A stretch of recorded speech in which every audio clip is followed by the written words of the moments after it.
We're back with Chris Tucker. Obviously, you came from stand-up. You talked about making the leap to movies. They were, in the beginning, comedies.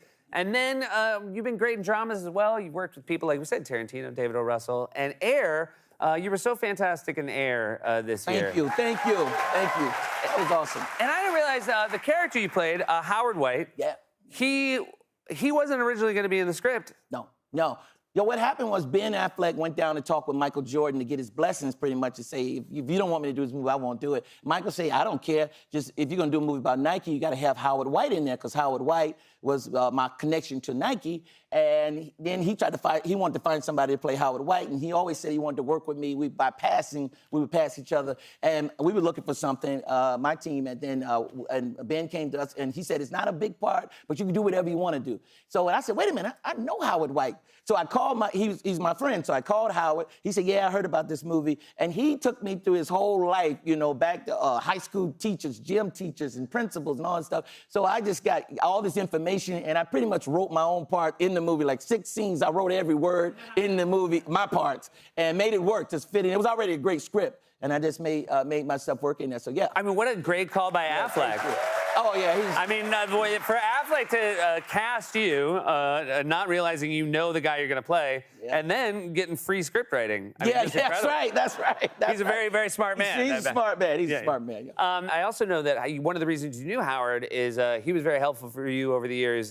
He would donate stuff to your charity. Every year, it's crazy. That's why I say that was a God-sent role, because every year I would call him for my foundation golf tournament. We have the Chris Tucker Foundation, and we raise money to do underprivileged kids, scholarships, and homeless ministry with our church. We do everything.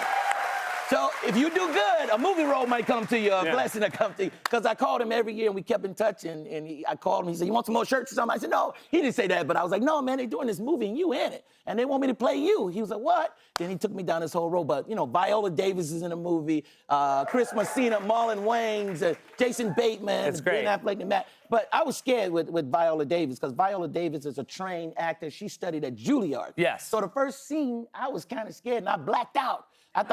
I'm serious, I thought I was in the movie The Help. I looked at Dad and I and said, you is kind, you is smart, and you is important. She said, Chris, what is wrong with you? This is not the movie The Help. Yeah. Come on now, hurry up, get yourself together. Unusable take. Yeah. You're not in that movie, this is Air. I got another movie I gotta go do.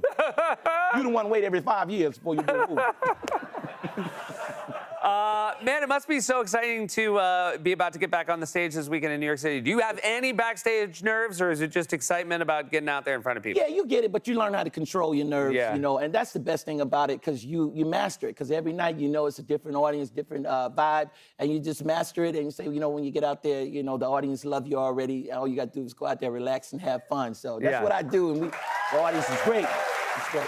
Do you, when you're on the road, I'm sure there's still new material occurring to you. Do you get excited when you come up with something where you're like, oh, I think I might have a new bit here? Yeah, like, you know, it's a muscle, man. Once you get it going, it don't stop. You know, you can make anything funny if you got that gift, man. And yeah, I love it, because every day is something, and you add it on to something, and it's in the moment. It's live. It's like being at the Super Bowl and watching it on TV. Yeah. In the moment and live it's awesome, because the audience, somebody coming in late, they might say something, and there you go, off and a whole nother thing. So it's great. Are you then happy a little bit when someone comes in late, so you have material? Sometimes, I never, you know, sometimes I'd rather just do the show, but, you know, when something happened, it just brings the best out of me, I guess, you know. Yeah. So, yeah. I think people also love that moment where they're like, oh, I'm seeing a thing now that nobody else gets to see. Yeah. Oh, yeah. Nothing like it. Nothing like it. I know a lot of people ask you all the time, will there be a Rush Hour 4? Is this something that people can expect an answer for if they buy a ticket to see you on stage? Yeah, I tell everybody, you know, if you want to know if I'm doing another Rush Hour 4 or Fridays, you got to come to the Beacon Theater. Yeah.